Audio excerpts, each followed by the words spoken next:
Boa noite, companheiros. Boa noite, meus senhores e meus senhores. Não tenha dúvida, mas uma prova, companheiros, de que essa coligação está no rumo certo. Porque quando nós temos o apoio popular nas nossas ideias, é porque essas ideias são boas e essas ideias estão indo de encontro com o anseio da população.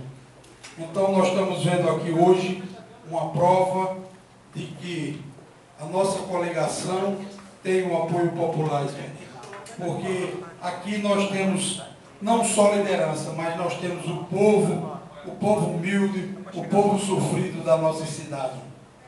A nossa cidade tem passado por um problema sério de gestão e nós estamos no rumo de resolvermos este problema, trazermos para a gestão de Bahia uma pessoa com experiência, uma pessoa com conhecimento da cidade, com conhecimento da sua população, do seu povo e dos seus problemas de infraestrutura. E não tenha dúvida, Expedito, que esse nome é o senhor. O senhor representa hoje a experiência de gestão para a nossa cidade.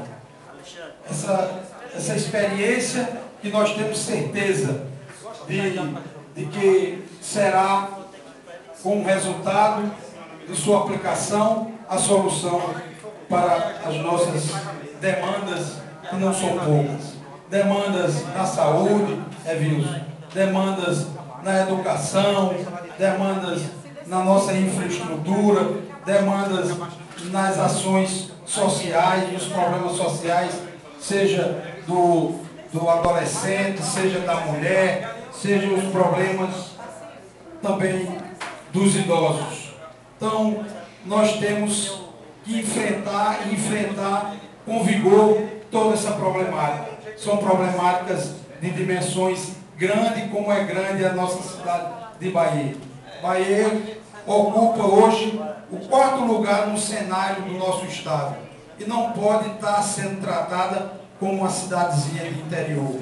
Bahia precisa que suas demandas sejam respeitadas, que seu povo seja respeitado na educação, na ação de emprego e renda, na infraestrutura, na segurança, na ação esportiva, que hoje também nós vemos aqui na cidade praticamente relegada ao léu, a prática esportiva e de lazer para a nossa sociedade. Então, meus amigos, o PTB se junta a essa frente, o PTB incorpora essas ideias e vamos juntos. Com certeza, não tenho dúvida que na próxima eleição, no mês de outubro de 2012, nós culminaremos com a vitória do povo, com a vitória da cidade de Bahia. Um abraço a todos, companheiros.